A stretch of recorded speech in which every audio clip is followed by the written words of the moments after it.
Mis hermanos, pues tengo el privilegio una vez más de compartir con ustedes un tema de la palabra de Dios.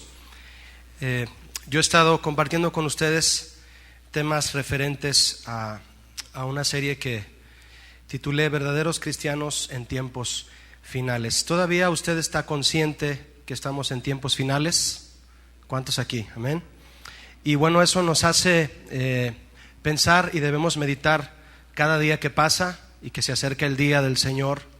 Los que conocemos con certeza esto, que cada día que pasa tenemos que afianzarnos en la palabra de Dios más y más y más para que nuestras raíces sean profundas en la Biblia. ¿Está de acuerdo?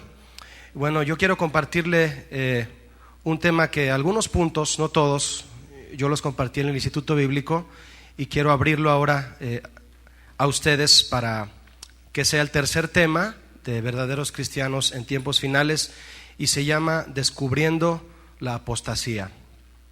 Quiero invitarle a que abra su Biblia, por favor, en 2 de Tesalonicenses, capítulo 2, por favor. Lo voy a estar invitando continuamente a estar buscando en la Biblia muchos versículos para estarnos afianzando a través de ellos en este tema. Y bueno, el primero, si es tan amable, 2 de Tesalonicenses 2, versículos del 1 al 6. ¿Lo tiene? Muy bien, descubriendo la apostasía. Dice aquí: pero con respecto a la venida de nuestro Señor Jesucristo y nuestra reunión con Él, ¿cuántos piensan reunirse con Él? ¿Sí? Os rogamos, hermanos, dice Pablo, que no os dejéis mover fácilmente de vuestro modo de pensar, ni os conturbéis ni por espíritu, ni por palabra, ni por carta, como si fuera nuestra, en el sentido de que el día del Señor está cerca. Fíjese, Pablo ya mencionaba el día del Señor, imagínese usted y yo. Dice, versículo 3, nadie os engañe en ninguna manera, porque no vendrá, el día del Señor no vendrá, sin que antes venga la ¿qué? La apostasía, y se manifieste el hombre de pecado, el hijo de perdición, el cual se opone y se levanta contra todo lo que se llama Dios o es objeto de culto, tanto que se sienta en el templo de Dios como Dios, haciéndose pasar por Dios. ¿No os acordáis que cuando yo estaba todavía con vosotros os decía esto? Y ahora vosotros sabéis lo que lo detiene, a fin de que a su debido tiempo se manifieste. Estas son las palabras, mis hermanos, que Pablo les escribió a los tesalonicenses con respecto a tiempos finales. Usted y yo tenemos que estar conscientes y descubrir la manifestación de la apostasía en medio de nuestros tiempos. La apostasía es un comportamiento revelado en el Nuevo Testamento cuya manifestación se daría en vísperas de la segunda venida de Cristo. ¿Hay alguien aquí que no esté convencido que Cristo va a venir por segunda vez? Que no esté convencido. Ya una hermana levantó la mano y creo que no me entendió la pregunta, ¿verdad? Nadie levantó la mano. Entonces, todos estamos convencidos que Cristo viene. En vísperas de la segunda venida de Cristo, tenemos que estudiar y conocer para descubrir lo que es la apostasía. La palabra apostasía, en nuestra versión bíblica, la que usted tiene abierta ahí en sus manos, la palabra apostasía viene solamente en este versículo que usted y yo acabamos de leer, solamente ahí, en español, en castellano. Ahí lo va a encontrar en 2 de Tesalonicenses nada más 2, 1 al 6. Y la palabra apostatar, que es la acción, se encuentra en 2 versículos. El primero, quiero invitarle a leerlo por favor, es Hechos 21, 21, que habla de cuando acusan a Pablo de incitar al pueblo a apostatar de Moisés. Hechos 21, 21, lo voy a leer completo.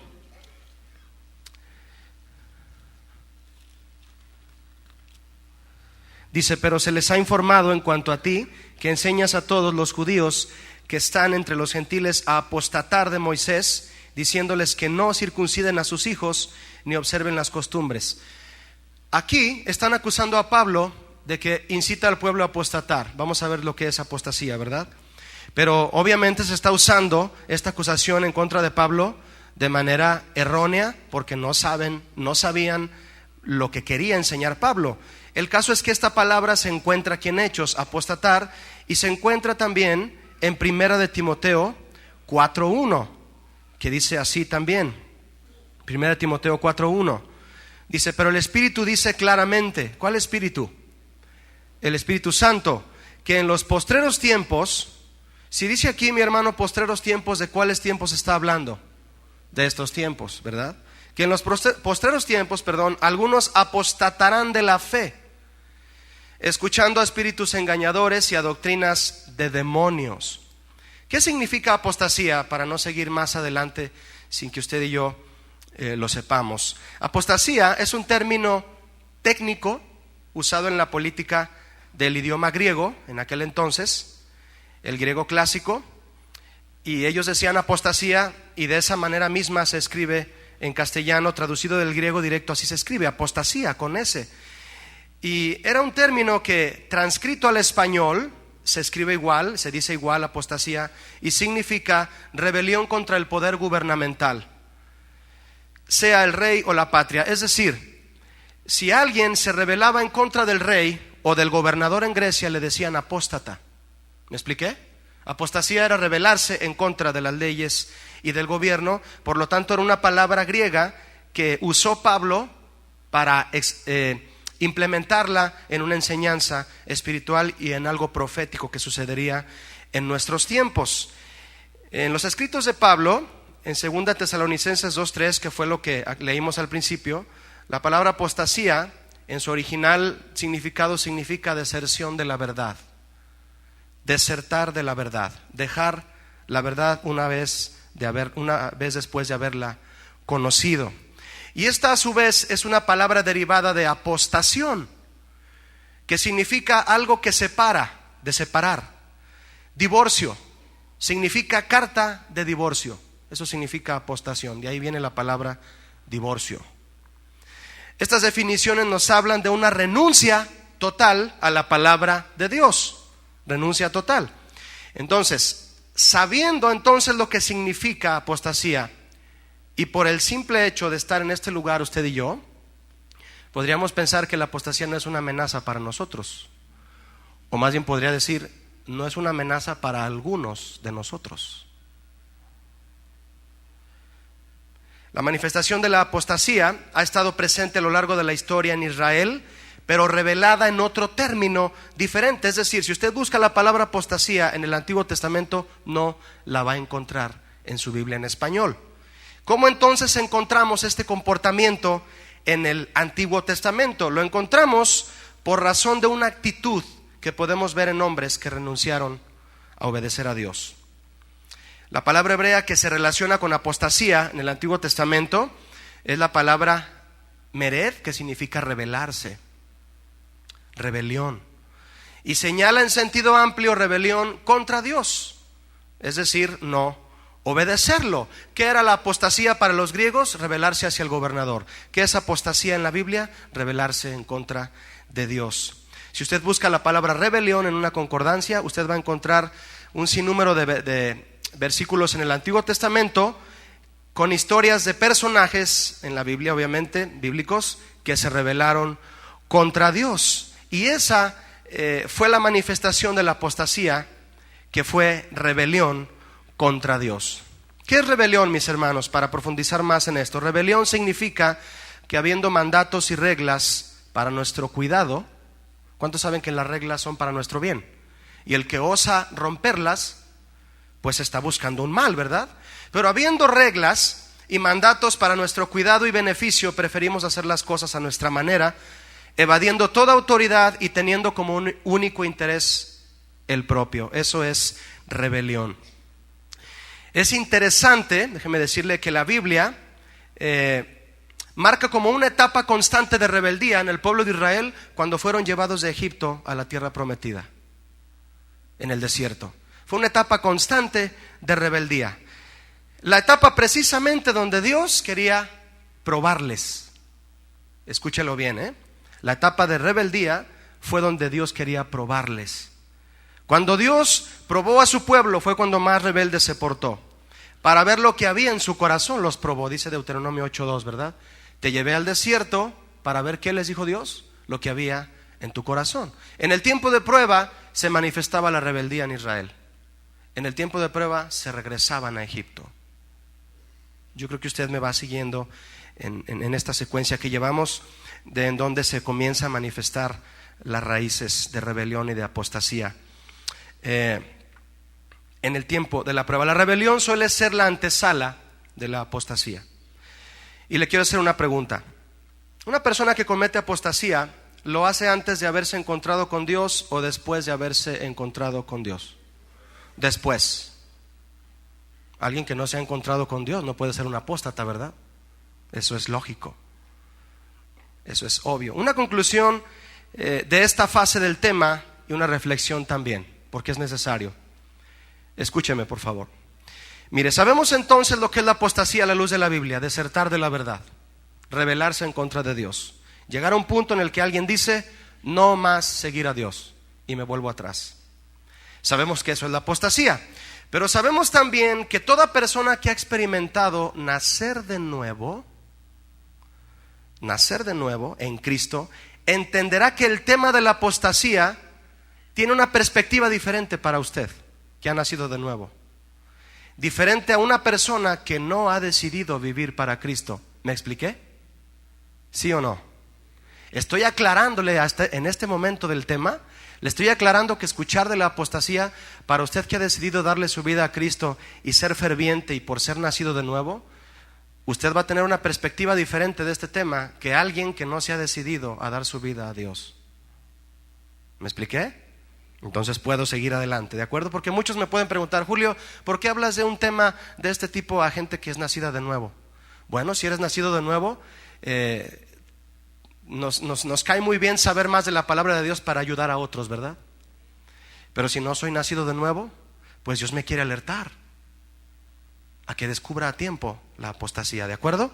Por eso quise hacer esta reflexión antes de continuar. En otras palabras, mis hermanos, para los que han nacido de nuevo, estudiar lo que es apostasía les servirá para ayudar a otros a descubrirla y seguir firmes en la sana doctrina. Amén. Para aquellos que se consideran solamente simpatizantes del cristianismo: a mí me gusta ir a esa iglesia, no sé, tiene algo y me gusta ir de vez en cuando. Pero no has entregado tu vida a Dios, eres simpatizante solamente de la iglesia sin haber tomado una decisión personal de obedecer a Dios, la apostasía se torna una amenaza para ti. Amén. Una amenaza a la cual Dios quiere que descubras y librarte a tiempo de ella. Aquellos que caen en apostasía, por lo general, pretenden mostrarse seguros de su condición. Si usted ha conocido a una persona así, usted me lo va a confirmar. Pero en realidad son personas heridas, llenas de temores, de amargura, que nunca aprovecharon la gracia de Dios para sanar internamente. ¿Has notado que una persona que de repente dice: yo ya no voy a la iglesia, y duró 5 o 6 años yendo, o algunos meses, pero algo recibió de Dios, sintió que Dios le puso un hilo para atraerlo con su amor, ¿verdad? Pero dice: ya no voy a seguir yendo a la iglesia. Algo lo desanimó. ¿Has notado que esa persona está herida en su corazón y tiene cosas que nunca pudo sanar? Y cuando los oyes platicar, lo único que platican son sus problemas del pasado. Eso los ha detenido. Entonces muestran una apariencia de seguridad, de que creen estar seguros de que su condición de haber dejado a Dios está mejor. No, yo estoy mejor así, ¿verdad? Pero en realidad están llenas de heridas y de temores, de amargura, que no dejaron que Dios sanara y que ellos mismos no cooperaron para echar fuera. Ustedes saben de lo que hablo y algunos de ustedes han conocido a alguien así. Estoy seguro de esto. Quiero hacerle otra pregunta. ¿Qué significa ateo? Ateo significa sin Dios. A es sin, teo es Dios. Sin Dios. ¿Se puede decir que un ateo puede cometer apostasía? No, ¿verdad? Se parece a la pregunta de hace rato, ¿verdad? No puede cometer apostasía. El ateo no ha tenido un encuentro con Dios. No puede desertar de algo que no ha tenido, ¿verdad? No te van a llamar desertor del ejército si nunca te has metido al ejército, ¿verdad?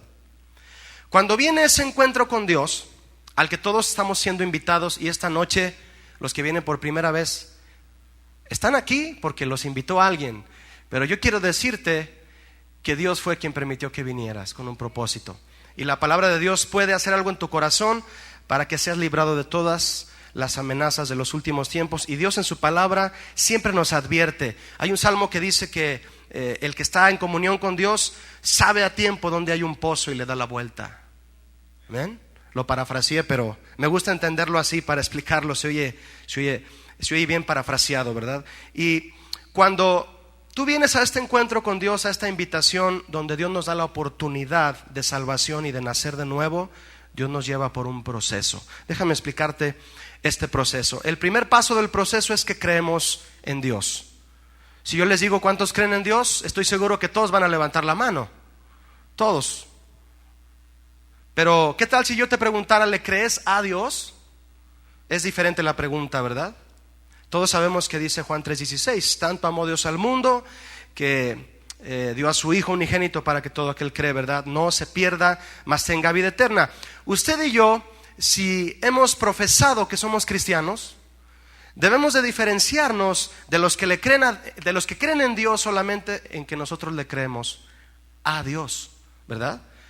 Tú puedes conocer a una persona en la calle que le puedes preguntar de manera fácil, oye, ¿tú crees en Dios? Sí, pero nunca ha tenido una Biblia en sus manos esa persona y sin embargo cree en Dios. Tú que tienes una Biblia en tus manos y la lees porque es la palabra de Dios, tú puedes decir, yo le creo a Dios. Es diferente, ¿verdad?, la forma de plantearlo. Nosotros no solo creemos en Dios, le creemos a Dios. Algunas maneras de pensar, mis hermanos, quiero mencionarle de los que no le creen a Dios. Y tal vez caben aquí algunos cristianos en el peligro de sembrar en su corazón semillas de rebeldía. Porque la apostasía es un tema que en sí la palabra apostasía suena fuerte. Porque es fuerte decir que conozco a Dios y lo abandoné. Pero ¿qué pasa si en un sentido, si en una forma, yo siembro en mi corazón actitudes que me hacen revelarme a Dios en detalles pequeños, pero así de pequeña es una semilla de mostaza y da uno de los frutos más grandes? Hay un pensamiento que puede ser de alguien tal vez en este lugar. Yo tengo 10 años yendo a la iglesia y aún no estoy convencido de que alguien enfermo sane solo por orar por él. ¿Recuerdan ahorita al pastor Toño aquí dando los avisos? Que levante la mano el que está enfermo. ¿Cree que Dios lo puede sanar? Y nomás se oye pues sí, amén. Y Toño dijo, pues bájela mejor, ¿verdad? Porque a veces el ministro de Dios, cuando está aquí arriba, siente la emoción y las ganas de que la gente le diga, sí, creemos, amén. Y cuando no responde la gente, uno dice, ¿estaré predicando mal o no le creen a Dios? ¿O no estaré realmente explicándome? Pero ¿será este un pensamiento de alguien que realmente está afianzado en la palabra de Dios, que le cree a Dios? Tengo 10 años yendo a la iglesia y cuando oran por los enfermos como que no me convence. Por eso se presenta la oportunidad de orar por un enfermo y no te atreves a orar por él. Lo primero que se te ocurre es ver si le traes alguna medicina, ¿verdad? Déjame ver qué te traigo de la casa, en vez de déjame orar por ti, ¿verdad? Y la oportunidad está latente ahí de que Dios haga un milagro, pero no le creemos a Dios. ¿Qué será esa actitud en el fondo del corazón? Últimamente el cristianismo se me está haciendo un poco exagerado. Otro pensamiento, no lo digo yo, ¿eh? Últimamente el cristianismo se me está haciendo un poco exagerado. ¿A qué le llamamos exagerado? A que nos digan de manera directa lo que es pecado y no nos guste. Otro pensamiento, no me agrada mucho la forma tan directa de predicar que tiene este pastor. Cuidado con eso, ¿verdad? Los predicadores no pueden evitar el pecado, pero tienen que demandarlo, ¿verdad? Y cuando no nos agrada la forma en que se nos demanda el pecado, es porque hay algo ahí, hay una semilla de rebelión ahí que no quiere obedecer. Yo le llamo a estos pensamientos semillas de apostasía. Así les llamo yo. ¿Eres alguien que cree a Dios a medias? Es porque medio crees. Dile al que está a tu lado, ¿medio cree? O díselo junto, mediocre, ¿verdad? Porque medio crees, ¿verdad? Algunas cosas sí, otras cosas no las creo. Bueno, Eso te lo dejo en tu pensamiento. Y tal vez dices, bueno, yo creo en algo, Julio, en algunas cosas sí creo, no en todo. Bueno, siquiera crees en algo, el ateo no cree en nada, ¿verdad? Tomás, ¿cuántos años pasó Tomás de la mano con Jesús? Y al decir de la mano es junto con él. Por lo menos 3 años, ¿verdad? 3 años codeándose con el maestro Tomás, el apóstol, el discípulo. Y cuando le dicen que Jesús resucitó, ¿qué pasa con Tomás? No lo creo. Y no dijo no lo creo de manera emocional, así como, no me digas, no lo creo, pero que si lo crees. No lo creía en serio, al grado que dijo, si no meto mis dedos en sus llagas, en sus heridas, no lo creo. O sea, Tomás era de los de hasta que no vea, no crea. Nosotros somos de los que, nosotros no somos ver para creer, nosotros somos creer para ver, ¿verdad? Somos de ese pensamiento, creer para ver en lugar de ver para. El mundo piensa ver para creer, los cristianos somos creer para ver, ¿verdad? Y Tomás no creyó que Jesús había resucitado, no lo creyó. Me pregunto una cosa, en 3 años que anduvo con Jesús en persona, ¿cómo habrá sido su relación con él? Yo me pregunto eso, ¿cómo habrá entonces ha sido su relación con Jesús personalmente, como para que Jesús le dijera una y otra vez, el Hijo de Dios va a morir en una cruz y al tercer día va a resucitar. El Hijo de Dios va a morir en una cruz y al tercer día va a resucitar. Y Tomás oyendo, pero nunca hizo raíces en su corazón de lo que Jesús hablaba. Y cuando sucedió lo que Jesús dijo, no lo creo. Y usted sabe lo que pasó. Llega Jesús y se le presenta cara a cara y le dice, Tomás, es mejor creer sin haber visto. Esto dice Juan 20:23, ¿verdad? Un hombre le decía a otro mientras lo evangelizaba, la prueba más fuerte que te puedo dar de la existencia de Cristo es que Él vive en mi corazón. Qué convicción, ¿verdad? La prueba más fuerte que te puedo dar que Cristo existe es que Él vive en mi corazón.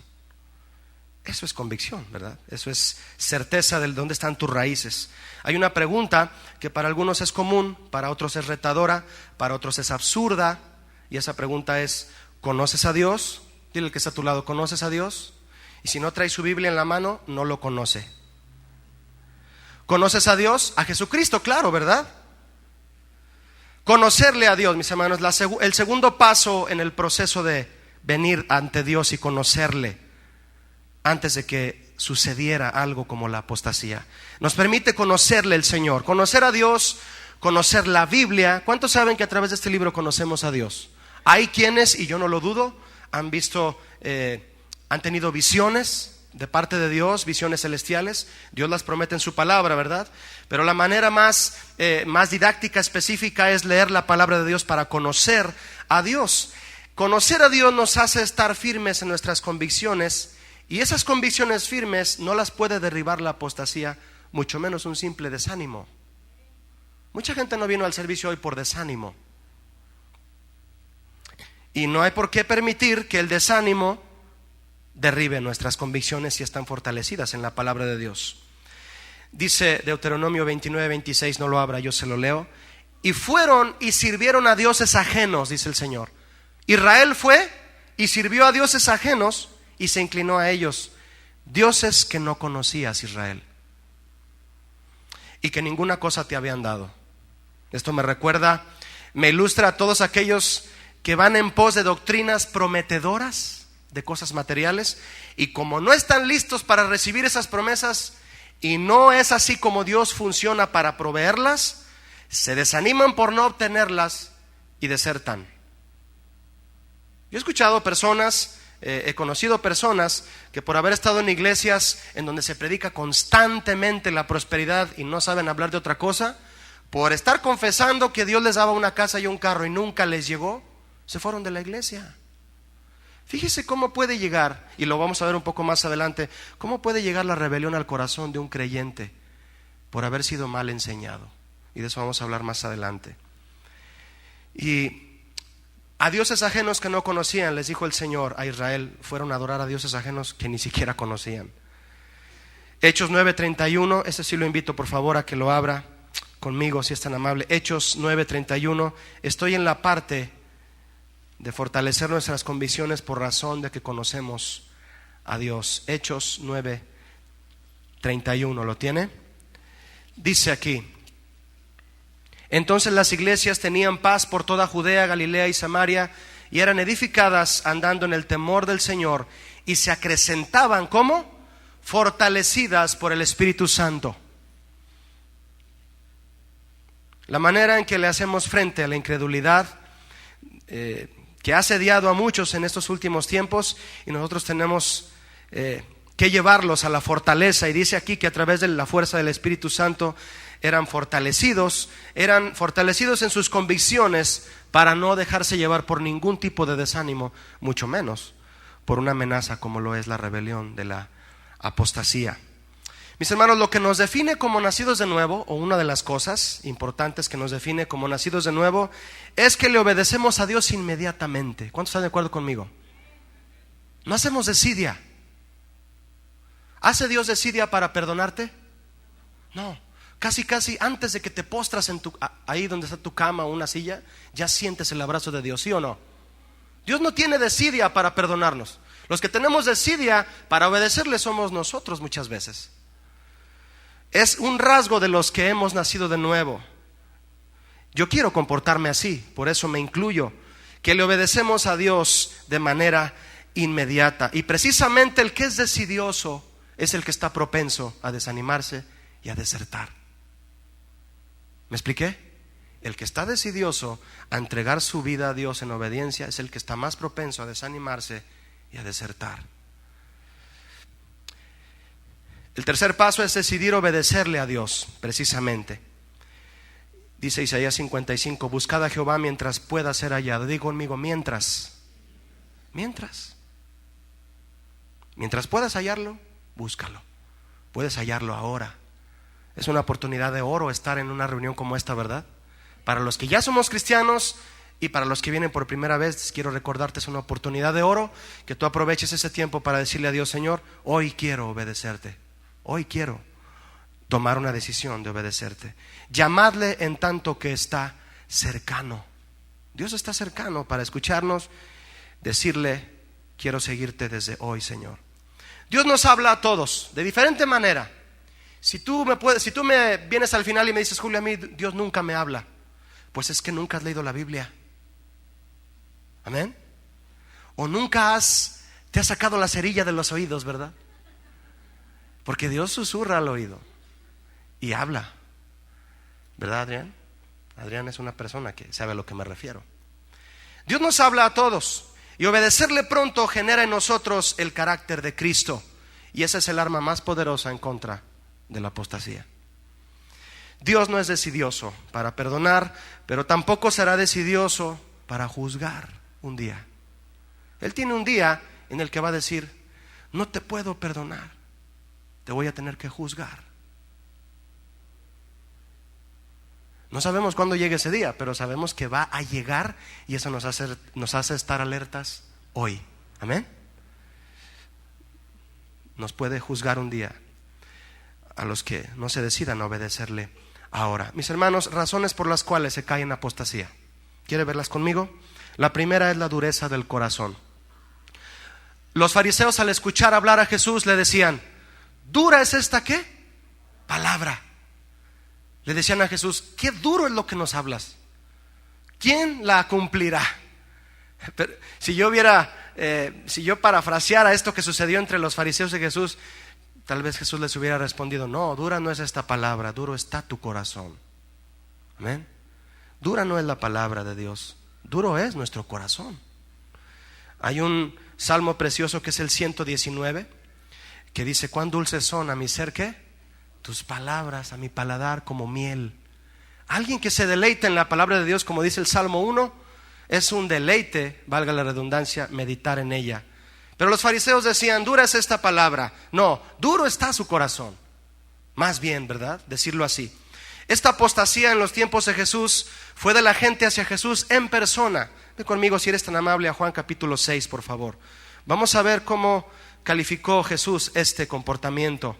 Directamente él hacia la gente que decía que le seguiría. Dice Juan capítulo 6, en el versículo 63. ¿Lo tiene? Lo voy a leer. Dice: el Espíritu es el que da vida, el Espíritu Santo. La carne, el Espíritu se refiere al espíritu de la persona. Es el que da vida. La carne para nada aprovecha. Las palabras que yo os he hablado son espíritu y son vida. Pero hay algunos de vosotros que no creen. Porque Jesús sabía desde el principio quiénes eran los que no creían y quién le había de entregar. La soberanía de Dios, ¿verdad? 66. Desde entonces muchos de sus discípulos, aquí hermano no olvide la palabra discípulos aquí, no se refiere a los 12, se refiere a los que le escuchaban a Jesús hablar y decidieron seguirle. ¿Qué pasó con ellos? Volvieron atrás. Por si usted me puede decir: Julio, pero hubo muchos que no creyeron. Ellos no pueden apostatar porque no creyeron. Pero luego enseguida menciona que sus discípulos, que sí habían creído, ¿qué? Volvieron atrás y ya no andaban con él. Lo dice claro, ya no andaban con él. Qué manera tan espiritual de aplicarlo a nuestras vidas, ¿verdad? Ya no andaban con él. Estos eran los discípulos que creyeron sin comprometerse.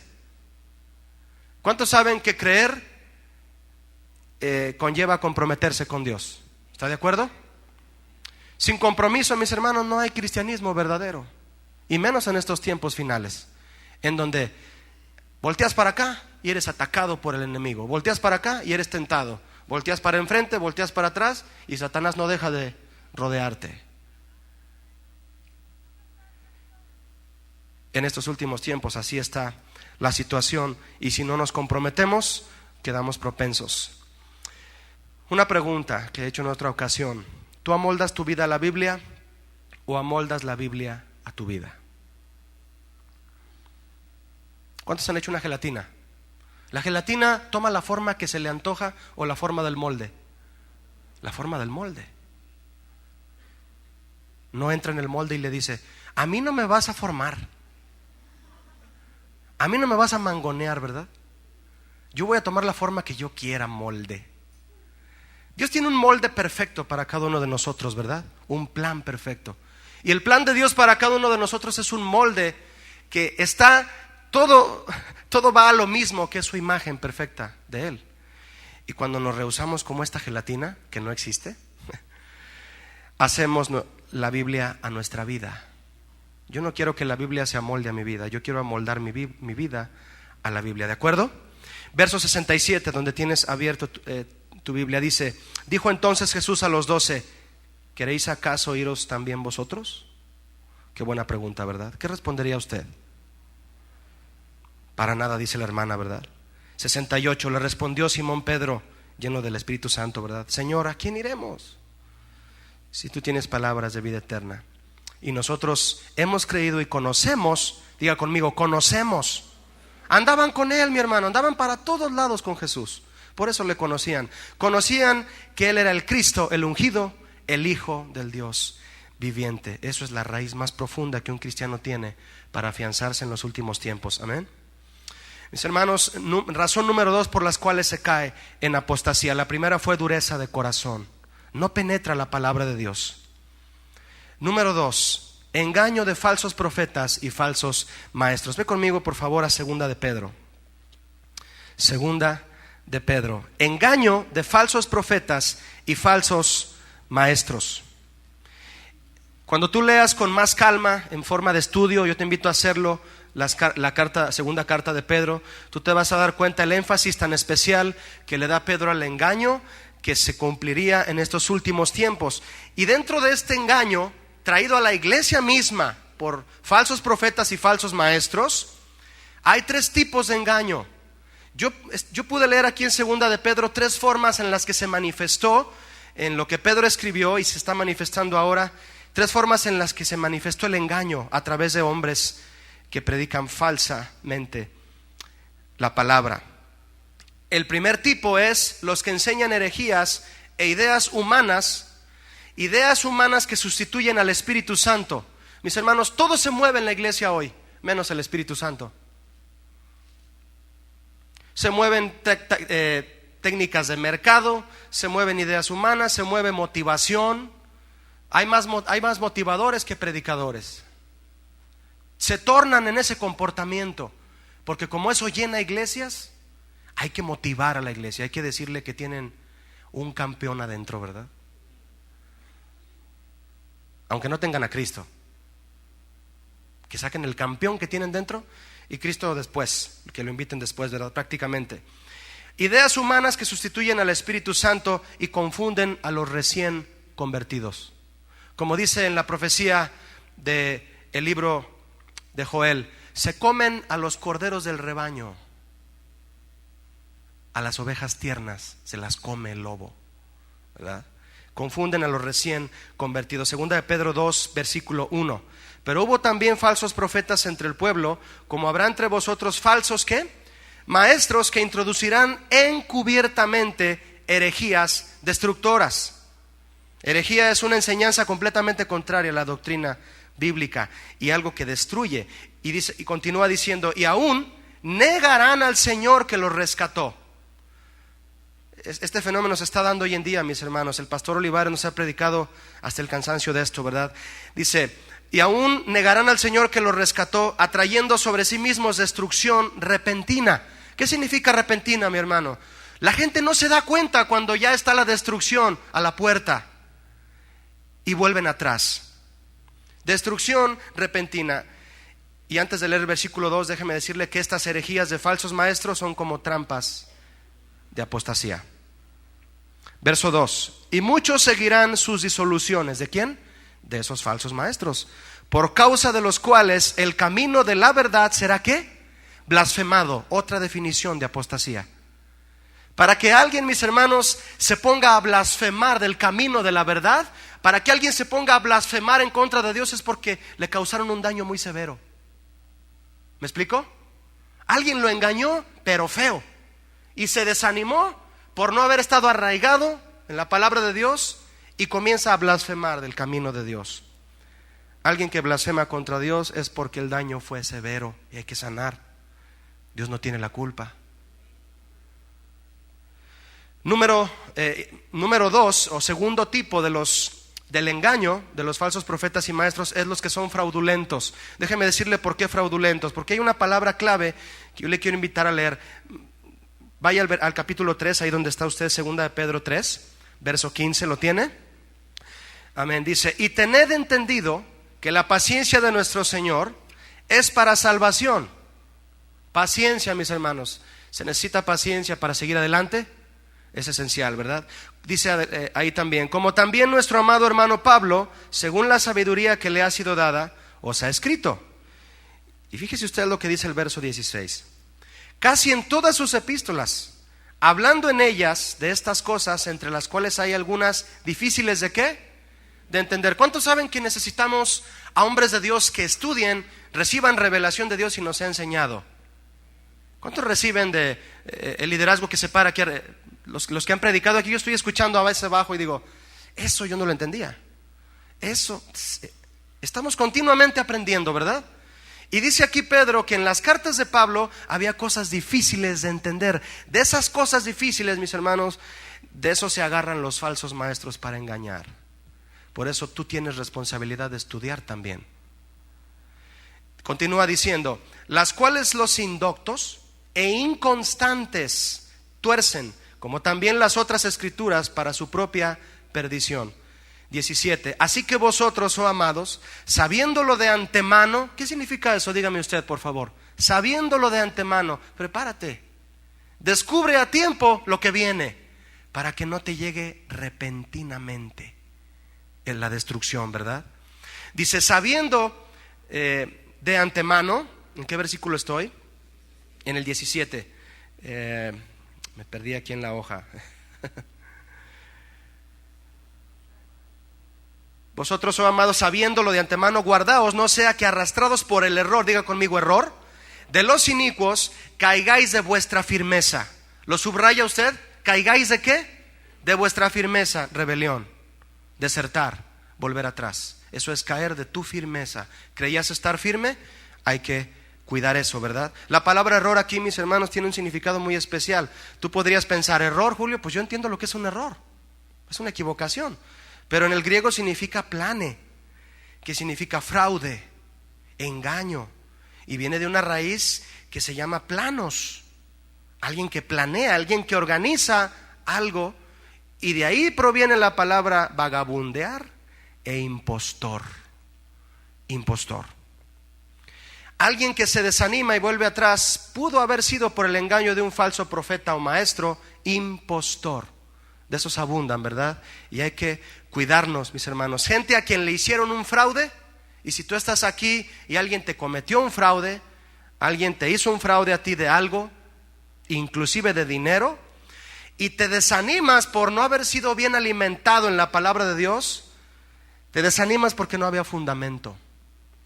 Pero la Biblia nos advierte en el trasfondo espiritual de las palabras que va a haber falsos maestros que engañen con fraude.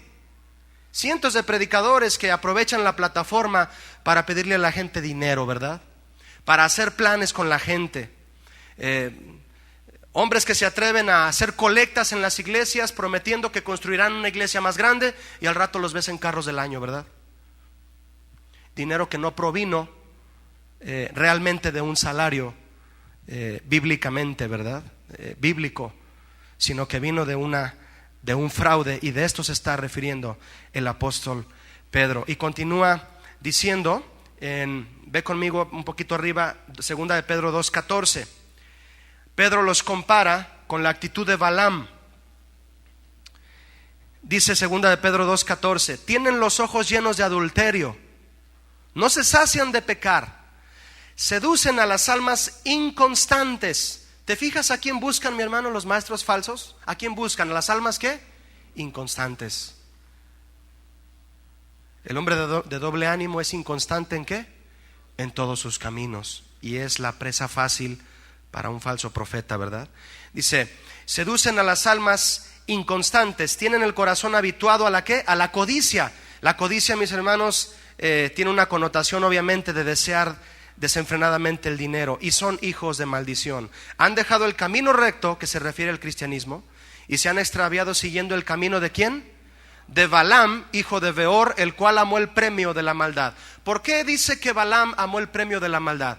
Balaam, tú puedes estudiar su historia en Números 22, perdón. En Números 22 habla cómo este hombre se atrevió a ir a maldecir a Israel por causa de que iba a recibir una paga. ¿Te fijas? Maldecir al pueblo por dinero. Y Pedro lo está tornando para que nosotros estemos advertidos que los falsos maestros de hoy son capaces de, con palabras que parecen de bendición, estar llevando al pueblo a la maldición por cuestión de codicia. Por eso se le llama a este error fraude. Hay que estar pendientes del fraude. Envíe su ofrenda, ¿verdad? Envíe sus $20 y oramos por su enfermedad. Aquí en esta estación que se llama Enlace, dicen primero dinero y después todas las cosas, ¿verdad? Eso dijeron, primero dinero y después todas las cosas. Si no explican bien eso, bueno, yo así lo entiendo y yo lo denuncio, y yo puedo atreverme a decir como tú que un canal de televisión que transmite ese tipo de cosas es un fraude, ¿no? Y que están arrastrando a muchos que son inconstantes. Muchos inconstantes se quedaron a ver Enlace en lugar de venir al servicio, ¿verdad? Bueno, allá ellos. El camino es el cristianismo en este pasaje. La doctrina de Balaam se refiere a que era un hombre dispuesto a maldecir el pueblo de Dios para sacar provecho. Pedro lo usa como ejemplo para ilustrar la codicia de los falsos maestros que engañaban en aquel tiempo, fíjese, imagínese ahora, y explotaban a la gente para obtener beneficios personales. ¿Desde cuándo ya existía el fraude en la iglesia? Eso, mis hermanos, es una razón por la cual muchos vuelven atrás. Dice el versículo 18, ahí donde tienes tu Biblia, en segunda de Pedro 2, el 18 dice: antes bien, creced en la gracia y el conocimiento de nuestro Señor y Salvador Jesucristo. Creced en la gracia y en el ¿qué? Conocimiento. Conoce a Dios y te arraigarás bien. El tercer tipo de falso maestro y profeta son los que son seductores y carnales. También los hay. ¿Por qué no mencionarlos? También están en la Biblia. Segunda de Pedro 2:17 dice: estos son fuentes sin agua y nubes empujadas por la tormenta. Es decir, a donde Los guía el viento, pero no el viento del Espíritu Santo, ¿verdad? Donde los guía su carne, para los cuales la más densa oscuridad está reservada para siempre. Pues hablando palabras infladas y vanas, seducen. Eso tiene una connotación sensual, hermano, Está hablando de la carne 100%. Seducen con concupiscencias. Concupiscencia significa deseo desenfrenado de la carne. Seducen con concupiscencias de la carne y disoluciones a los que verdaderamente habían huido de los que viven en el error. Les prometen libertad y son ellos mismos esclavos de corrupción. Porque el que es vencido por alguno es hecho esclavo del que lo venció. Ciertamente, si habiéndose ellos escapado de las contaminaciones del mundo por el conocimiento del Señor y Salvador Jesucristo, diga conmigo, enredándose otra vez. Otra vez la burra al trigo, ¿verdad? Como decimos. Enredándose otra vez en ellas, son vencidos. Su postrer estado viene a ser peor que el primero. Pedro describe en detalle a los falsos maestros que ya se han infiltrado en la iglesia, y el énfasis cae en su carácter sensual, arrogante e indulgente. Dios exhortó a la iglesia de Pérgamo, a una iglesia en Pérgamo, ¿recuerda usted por qué? Porque retenían la doctrina de los nicolaítas y del papá de Balaam, que se llamaba Balac. Y la doctrina consistía en comer cosas sacrificadas a los ídolos y fornicar. Este pecado grave dentro de la iglesia, ¿verdad? Y a eso llevan muchos falsos también, maestros y profetas, a mucha gente inconstante. Otra razón por la cual se cae en apostasía, mi hermano, es por no poner el dinero en su lugar. El dinero se guarda en la cartera y no en el corazón, ¿verdad? ¿Está de acuerdo? ¿Cuántos traen el dinero en el corazón? No hay cartera en el corazón. La cartera está en el pantalón, ¿verdad? En la bolsa, en tu monedero, pero no en el corazón. El dinero no se guarda en el corazón. Hay un versículo que todos conocemos, la primera parte. Yo lo puedo retar a usted a ver si se sabe de memoria la segunda parte, pero bueno, por si se la sabe o no, ábralo conmigo, por favor. Primera de Timoteo 6:10. Conforme lo va buscando, dígame, porque raíz de todos los males es el amor al dinero. Pero ¿qué dice después? Véalo conmigo. Primera de Timoteo 6:10. Porque raíz de todos los males no es el dinero, es el amor al dinero, el cual codiciando algunos, ¿qué es codiciar? Desear de más, ¿verdad? Desear desmedidamente, aunque no lo necesites. Codiciando algunos, ¿qué dice? Se extraviaron de la fe. ¿Qué es eso, mi hermano? Volver atrás. Es una señal de apostasía. Se extraviaron de la fe por amar más el dinero. Hay que tener cuidado con el dinero. El dinero es una herramienta. ¿Cuántos saben eso? Yo agarro un martillo para poner un clavo. Si ya no necesito el martillo, lo dejo a un lado. No voy a traer el martillo cargando para todos lados, ¿verdad? Te amo, martillo. Eres mi herramienta favorita, ¿verdad? Es una herramienta, se usa cuando es necesario, cuando no, tiene un lugar. Se extraviaron de la fe, dice Pablo a Timoteo, por haber deseado codiciosamente el dinero y tener amor al dinero. Y fueron traspasados de muchos dolores, termina el versículo diciendo así. Mis hermanos, el amor al dinero llevó a Judas a cometer lo que es la esencia de la apostasía. ¿Sabe usted cuál es la esencia de la apostasía? Traicionar a Jesús. Eso está en Juan 6:70. El trabajo y el dinero tienen un grado de importancia, pero puestos en primer lugar nos llevan a cometer un acto de traición al Señor, a tu familia, a ti mismo. Traicionas todo lo que un día prometiste, a lo que prometiste ser fiel. La esencia de la apostasía es traicionar a Jesús. ¿Qué hizo Judas después de traicionar a Jesús? Dígamelo. Se suicidó. Alguien que vive en apostasía no vive tranquilo. Dicen que el hubiera no existe, ¿verdad? Vuelva conmigo, por favor, a 2 de Pedro 2. Espero que haya puesto ahí un listón. Si no, vamos a leerlo una vez más. 2 de Pedro 2, 21.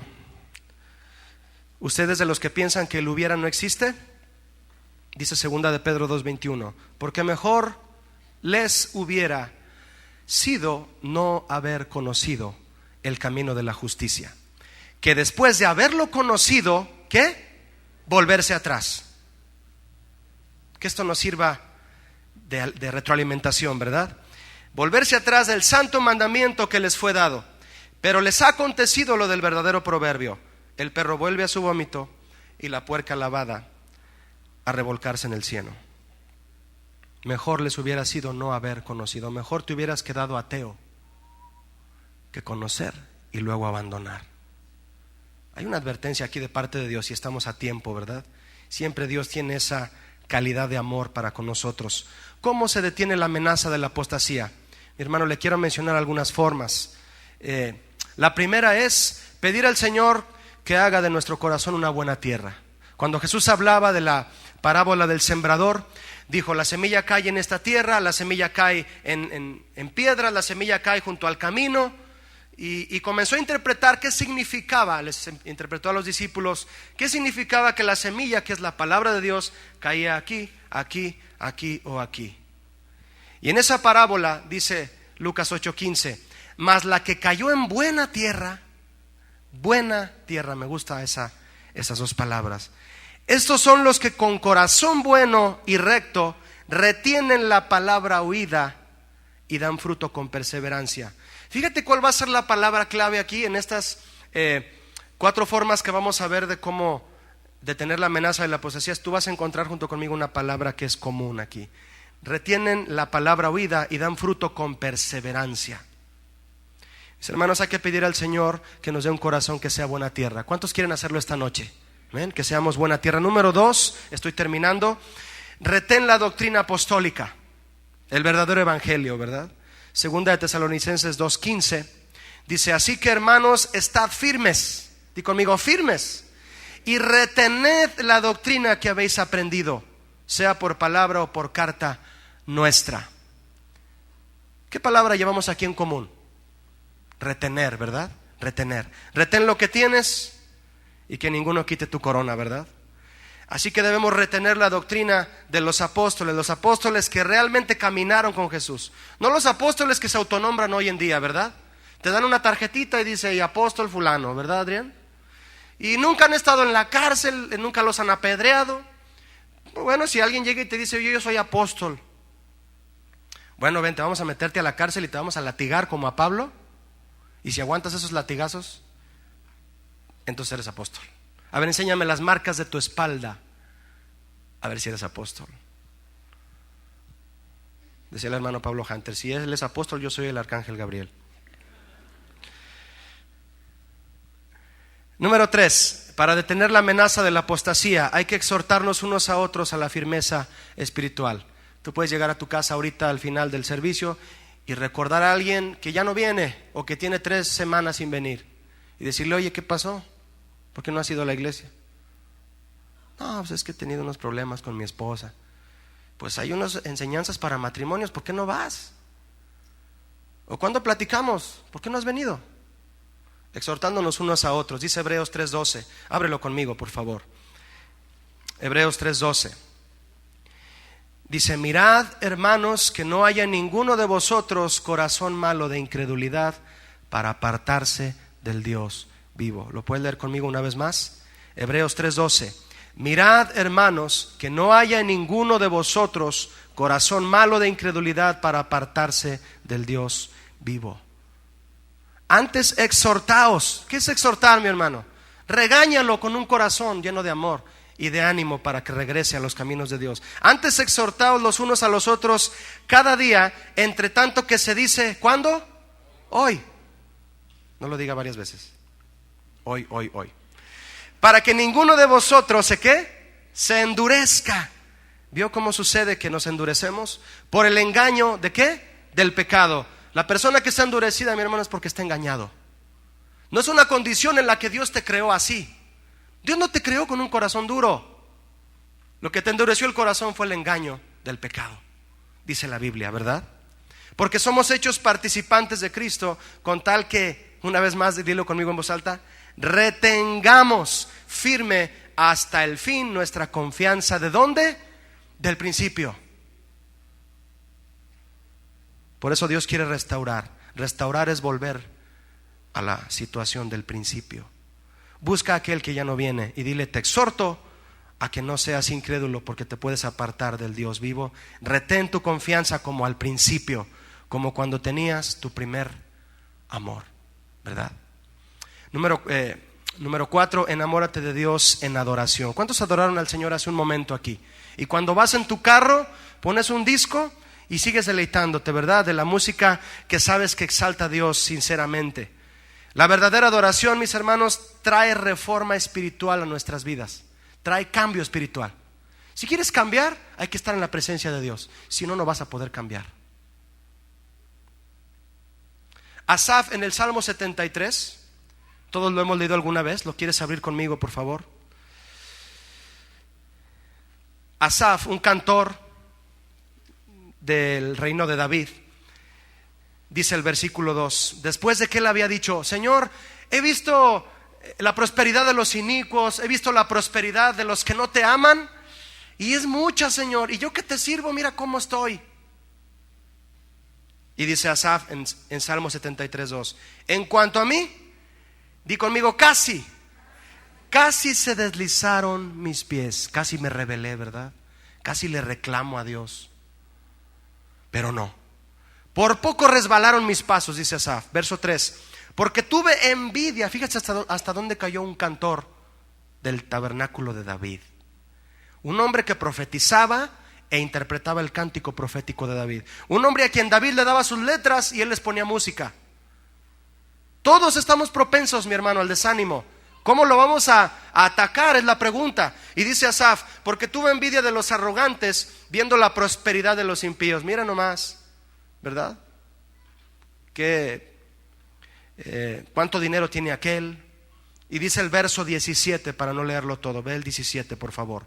Hasta que entrando en el santuario de Dios comprendí el fin de ellos. Mis hermanos, entrar al santuario de Dios significa entrar en la presencia de Dios. En ese momento en que entras en la presencia de Dios, no solo aquí, sino en tu casa, porque para adorar a Dios puede ser en cualquier lugar y de manera más especial en tu cuarto a solas, ¿verdad? Ahí es donde, como Asaf, comprendemos el fin de quien a veces ponemos, de la gente en quien a veces ponemos nuestra mirada y decimos: ¿por qué no tengo eso? ¿Por qué no disfruto yo de aquello? Y entro a la presencia de Dios y digo: qué mal ando, deseando cosas terrenales más que la presencia de Dios. Eso dijo Asaf. Solo en la presencia de Dios recibimos fuerza para mirar siempre adelante. La reacción del siguiente comentario, mis hermanos, dependerá de la condición espiritual de tu vida. Quiero finalizar con este comentario, y la reacción que tú tengas depende de la condición espiritual de tu vida. Y después de este comentario quiero hacer una invitación a todos. El comentario es el siguiente: la apostasía, por ser una señal de los últimos tiempos, se va a acentuar cada vez más, pero su fuerza no la toma de un día para otro. ¿Recuerdas la palabra que leímos ahí en la Biblia que decía repentinamente? Llega repentinamente. Su fuerza, la apostasía, no la toma de un día para otro, sino que es una semilla que al no desarraigarse llegará el día en que dé su fruto. Y ese fruto significa renuncia total a la verdad de Dios en aquellos que no se decidieron. Quiero invitarle a que se ponga de pie conmigo y, cerrando sus ojos, oremos, por favor. Oremos juntos. Cierra tus ojos antes de salir de este lugar y dile conmigo: Señor Jesús, esta noche yo quiero comprometerme contigo y quiero pedirte algo, Señor. Si tú quieres orar así conmigo, no es una oración que es un patrón general, es una oración que yo le expreso a Dios y que tú puedes expresarle de manera sincera para poder nacer de nuevo, y que en esta amenaza de la apostasía, de querer rebelarse en contra de Dios, los que una vez le conocimos, no te haga daño en estos tiempos finales. Levanta tu mano derecha si así lo deseas y dile: Señor Jesús, ven a mi corazón, llena mi corazón con tu Espíritu Santo. Afiánzame en tu palabra, afiánzame en tus promesas, en tus verdades, para que en la amenaza, Señor, de la rebelión de los últimos tiempos, en esa amenaza que hay, Señor, de que vienen las pruebas y por no estar arraigados viene el desánimo, que no caigamos en una cosa tal, Señor, como es el comportamiento de la apostasía. Que no estemos sembrando en nuestro corazón, Señor, semillas de incredulidad. Que te creamos a todo lo que tu palabra dice, Señor. Si hemos de orar por un enfermo, en las cosas profundas, pero también en las cosas sencillas, creerte a ti, Señor, para ser cristianos sencillos, pero afianzados en la palabra de Dios, y no estar corriendo el peligro de volver atrás. Quiero retener, di conmigo en voz alta: Señor, quiero retener la doctrina de los apóstoles, tu palabra en mi corazón. Y esta noche, Jesús, te recibo y sé que he nacido de nuevo, guiado por tu Espíritu Santo, porque tu palabra dice que los que son guiados por el Espíritu de Dios, estos son hijos de Dios. La apostasía no es renunciar a una religión, es renunciar a una relación con Jesucristo. Mis hermanos, que seamos apóstatas, pero del pecado, ¿de acuerdo? Amén. Que Dios les bendiga. Que tengan buenas noches.